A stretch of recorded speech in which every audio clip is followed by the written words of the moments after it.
Hello friends, आप सभी लोगों का स्वागत है हिंदी भाषा के चैनल पर। आज हम सब लोग पर्यावरण शिक्षण शास्त्र के कुछ क्वेश्चन हल करेंगे, जो कुछ इस प्रकार हैं। क्वेश्चन नंबर एक, पर्यावरण अध्ययन की पाठ्य पुस्तक में रेलवे टिकट का एक नमूना दिखाना। कुछ ऑप्शन है। एक, निष्कर्ष पर पहुंचने की बच्चों की कुशलता का विकास करता है। दूसरा है, बच्चों को वास्तविक जानकारी से अंतःक्रिया करने का अवसर देता है, साथ ही अवलोकन की कुशलता का विकास करता है। तीन है, बच्चों को रेल के किराए के बारे में बताता है। चार है, टिकट में प्रयुक्त विभिन्न संक्षिप्तोत्तर अक्षरों का ज्ञान उपलब्ध कराता है। पहले का कौन सा सही है?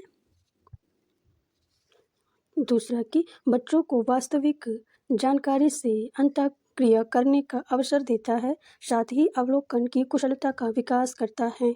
आगे है क्वेश्चन नंबर 2 में क्या पूछा जा रहा है कि निम्नलिखित कथनों में से कौन सा प्राथमिक स्तर पर पर्यावरण अध्ययन पढ़ाने का उद्देश्य नहीं है। पहला है, बच्चों पर आकलन के लिए शब्दावली और परिभाषाओं का बोझ डालना। दूसरा है, जीवन और पर्यावरण से सरोकार करने या रखने वाले मूल्यों का आत्मसात करना। तीसरा है, प्राकृतिक व सामाजिक वातावरण के विषय में उत्सुकता जगाना। चार है, बच्चों को खोजने की क्रियाओं में लगाना तथा व्यवहारिक क्रियाएं करवाना, जो संज्ञानात्मक और मन वशल कौशलों के विकास में सहायता करती हैं। और क्वेश्चन क्या पूछा है कि प्राथमिक स्तर पर पर्यावरण पढ़ाने का क्या उद्देश्य नहीं है। दूसरे का कौन सा सही है? पहला कि बच्चों पर आकलन के लिए शब्दावली और परिभाषाओं का बोझ डालना। क्वेश्चन नंबर है 3 में क्या पूछा जा रहा है? निम्नलिखित में से कौन सा प्राथमिक स्तर विद्यालय में पर्यावरण अध्ययन पढ़ाने का उद्देश्य निरूपित है। पहला है, अपने ज्ञान का विस्तार करने के लिए बच्चों सूचना देना कि उन्हें कौन सी पुस्तकें पढ़नी चाहिए।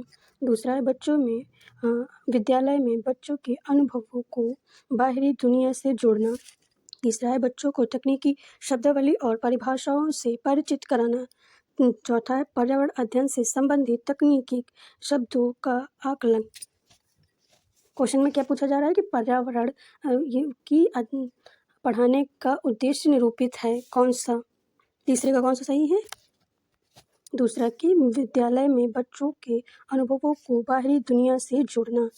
क्वेश्चन नंबर है 4 में क्या पूछा जा रहा है कि पर्यावरण अध्ययन की पाठ्य पुस्तक में पहेलियां शामिल करने का निम्नलिखित में से कौन सा उद्देश्य नहीं है। पहला, बच्चों के मस्तिष्क को भ्रमित करने और उन्हें इस भ्रम का आनंद उठाने देना। दूसरा है, सृजनात्मक चिंतन की योग्यता और उत्सुकता का विकास करना। तीसरा है, बच्चों में आलोचनात्मक चिंतन शक्ति का विकसित करना। चौथा है, बच्चों में तर्कण शक्ति का विकास करना। क्वेश्चन क्या पूछ रहा है कि पर्यावरण की कक्षा में पाठ्यपुस्तक में पहेलियों को सम्मिलित करने का कौन सा उद्देश्य नहीं है। 4 का कौन सा सही है? पहला कि बच्चों में मस्तिष्क को भ्रमित करने और उन्हें इस भ्रम का आनंद उठाने देना, ये गलत है। क्वेश्चन नंबर है 5 में क्या पूछा जा रहा है? पर्यावरण अध्ययन की कक्षा में संकल्पनाओं को स्पष्ट करने के लिए कविताओं और कहानियों के कथन का प्रयोग करना सहायता करता है। पहला है, पाठ को आनंददायी और रोचक बनाने में। दूसरा, स्थानीय एवं वैश्विक स्तर पर संसार की प्राकृतिक को खोजने और कल्पनाओं करने की योग्यता को बढ़ावा देने में। तीसरा है, शिक्षार्थियों में निहित भाषा एवं सांस्कृतिक विरासतों और विविधताओं को अध्ययन करने में। चौथा है, सही दिशा में विद्यार्थियों की ऊर्जा का सरलीकरण करने में। कौन सा सही? 5वें का कौन सा सही है? दूसरा कि स्थानीय एवं वैश्विक स्तर पर संसार की प्रकृति को खोजने और कल्पना करने की योग्यता को बढ़ावा देने में। क्वेश्चन नंबर है 6 में क्या पूछा जा रहा है पर्यावरण अध्ययन की एक अच्छी पाठचर्या को बच्चों के प्रति सही, जीवन के प्रति सही और विषय के प्रति सही होना चाहिए। पाठचर्या के निम्नलिखित विशेषताओं में से कौन सी उपरोक्त आवश्यकताओं को पूरा नहीं करती? पहला है, यह शब्दावली और परिभाषाओं पर अधिक बल देती है। दूसरा है, यह भय और पूर्वाग्रहों से मुक्त होने के मूल्य को बढ़ावा देती है। तीसरा है, यह विषय को एक सामाजिक पराक्रम के रूप में देखने के लिए शिक्षार्थियों हेतु आवश्यक है। और चौथा है, यह शिक्षण अधिगम प्रक्रिया में पर अधिक बल देती है। 5 का कौन सा सही है? क्वेश्चन में निगेटिव है तो आंसर में निगेटिव ही छोड़ना है। कौन सा सही है? कि दूसरा, कि यह भय और एवं पूर्वग्रहों से मुक्त होने को के मूल्य को बढ़ावा देती है। क्वेश्चन नंबर है आगे 7 में क्या पूछा जा रहा है कि पाठचर्या या राष्ट्रीय पाठचर्या की रूपरेखा 2005 प्राथमिक स्तर पर पर्यावरण अध्ययन शिक्षण का मुख्य उद्देश्य होना चाहिए।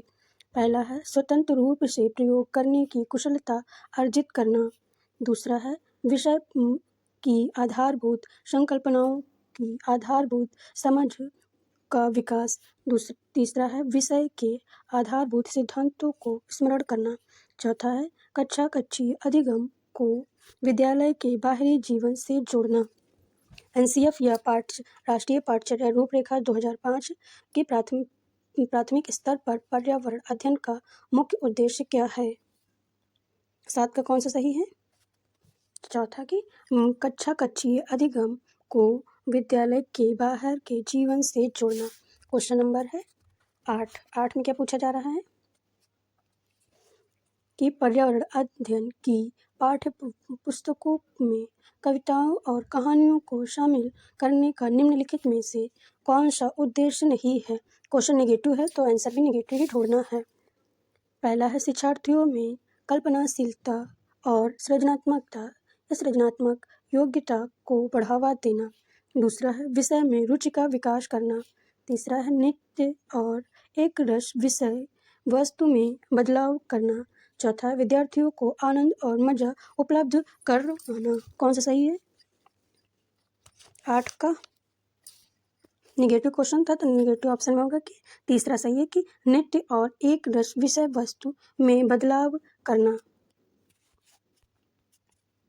ठीक है, अब क्वेश्चन नंबर 9 में क्या पूछा जा रहा है?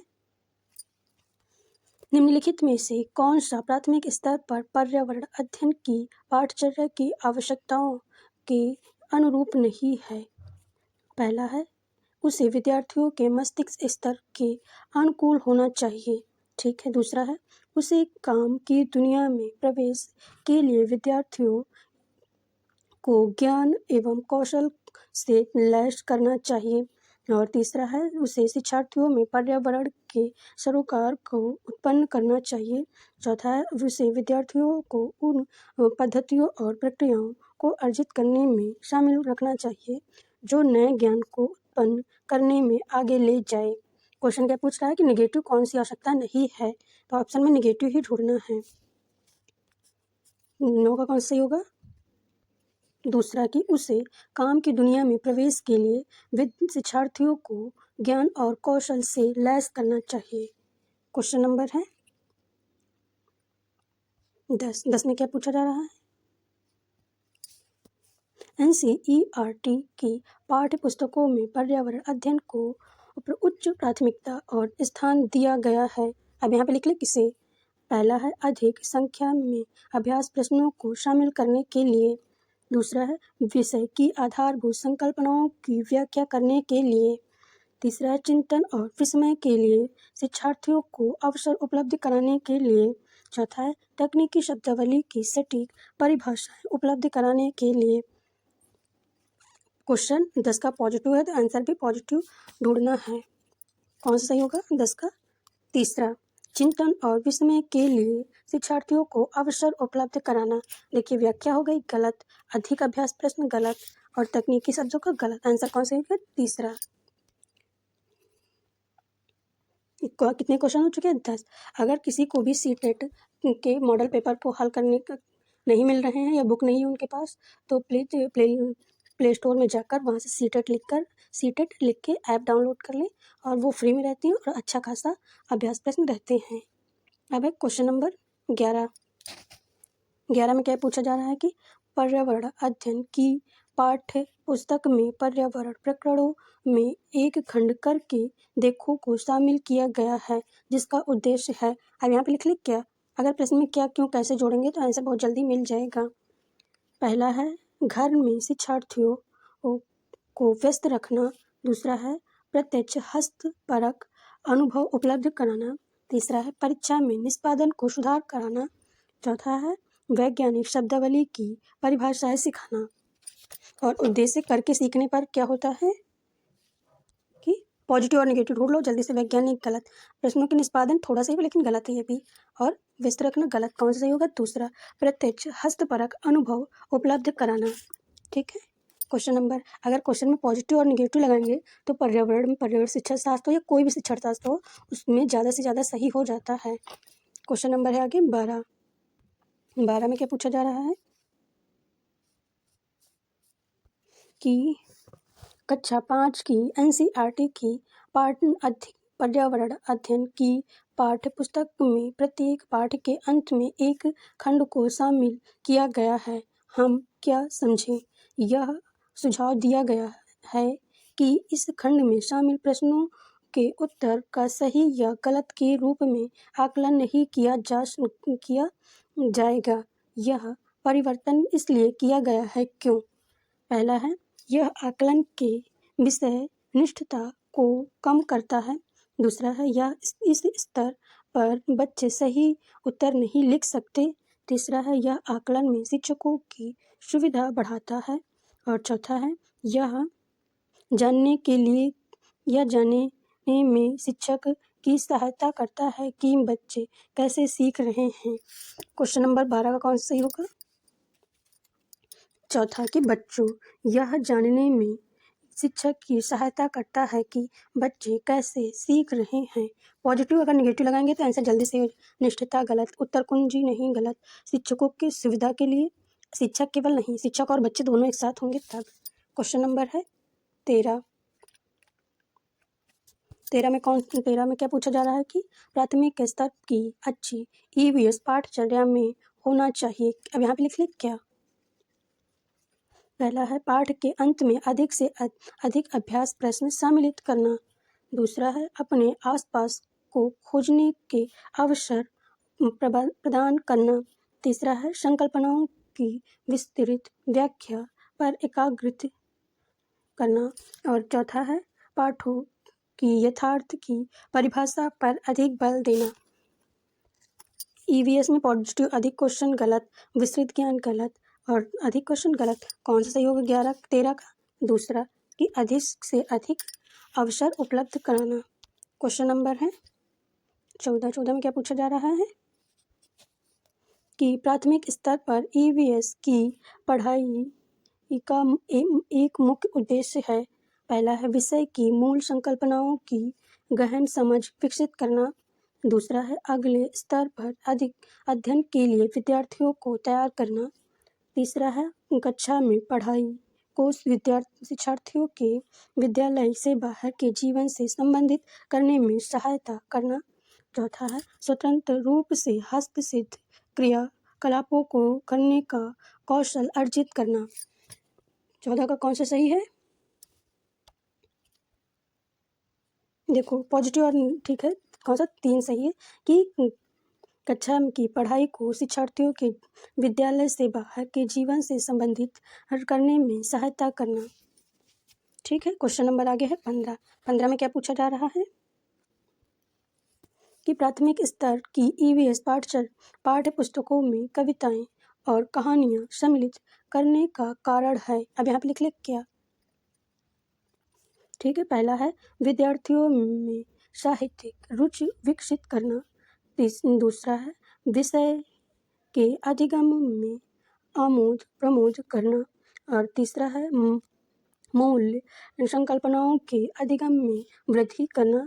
और चौथा है विषय वस्तु को प्रस्तुत